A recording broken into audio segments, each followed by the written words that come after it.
Dernier match du Boxing Day 2023, Castres accueille Perpignan dans le cadre de la 11e journée de Top 14. Des Castrés déterminés à l'emporter. Avec le bonus offensif, ils pourraient même prendre la deuxième place du classement.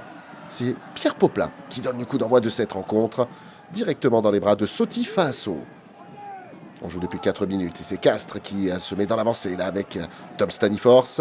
Le ballon relevé par Arata, c'est allé très vite, il a même trompé la caméra, Santi Arata qui va rentrer peut-être dans les 22 mètres, il navigue, oh c'est bien joué, il accélère, Santi Arata, il va effacer les deux derniers défenseurs, exploit individuel de l'Uruguayen pour venir inscrire le premier essai dans cette rencontre. Avec la transformation de Paul Poplin, c'est Castres qui fait la course en tête, 7-0. On joue depuis 16 minutes et les Castrés qui sont à nouveau dans les 22 adverses avec Tyler Hardron. Arata qui va repartir sur la gauche. Il y a un joueur qui est resté au sol. Tom Staniforce pour créer un nouveau point de fixation. Mais on ne va pas profiter de cet avantage. Et Pierre Poplin qui a l'opportunité de faire le break. 10-0 avec cette réussite. Après 17 minutes de jeu. Le Perpignan ne lâche rien dans ce match. Et Tom Écochard joue par-dessus. Le ballon est cafouillé par la défense tarnaise. Puis récupéré par Tommaso Alan. Arrêté à un peu plus de 5 mètres de l'embut.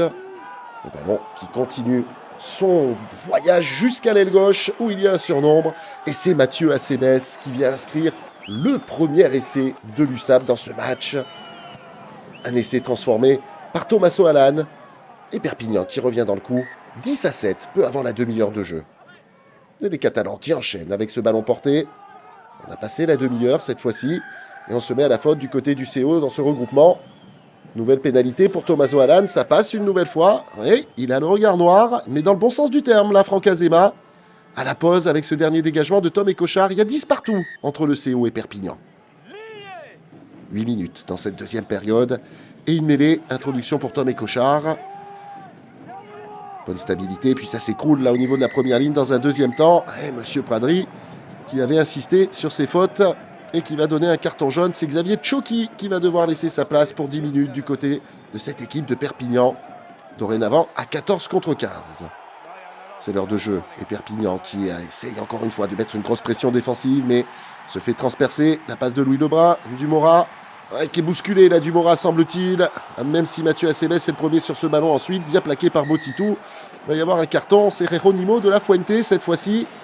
On venait tout juste de revenir à 15 contre 15 côté Perpignan. On est à nouveau en infériorité numérique. Un quart d'heure encore à jouer. C'est Perpignanais qui se sont mis à la faute dans ce regroupement une nouvelle fois. Pierre Poplin qui peut enfin donner un petit peu d'avance à cette équipe du CO, bien en difficulté en termes de réalisme aujourd'hui. Ça passe et ça fait 13-10 pour le CO.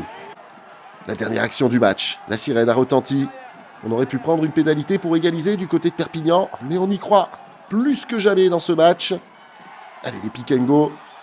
Avec de la Fuente arrêté juste avant la ligne.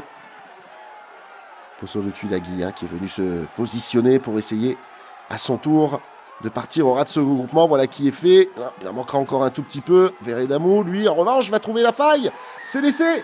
Il est bien validé par Monsieur Pradri. Le voilà l'essai de la victoire pour cette équipe de Perpignan. 15-13. Il restera quand même une dernière transformation pour sceller définitivement le score, mais on revoit ce ralenti. Et ce superbe essai de Tavité Veredamou. Un essai synonyme de première victoire à l'extérieur cette saison. Il peut être rageur, Jaco Van Tonder.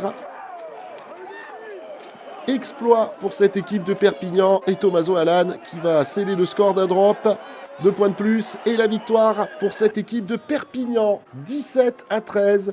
Castres qui va devoir se contenter du bonus défensif dans cette rencontre et qui reste tout de même dans le top 6. En revanche, Perpignan relance complètement la course au maintien avec cette deuxième victoire consécutive.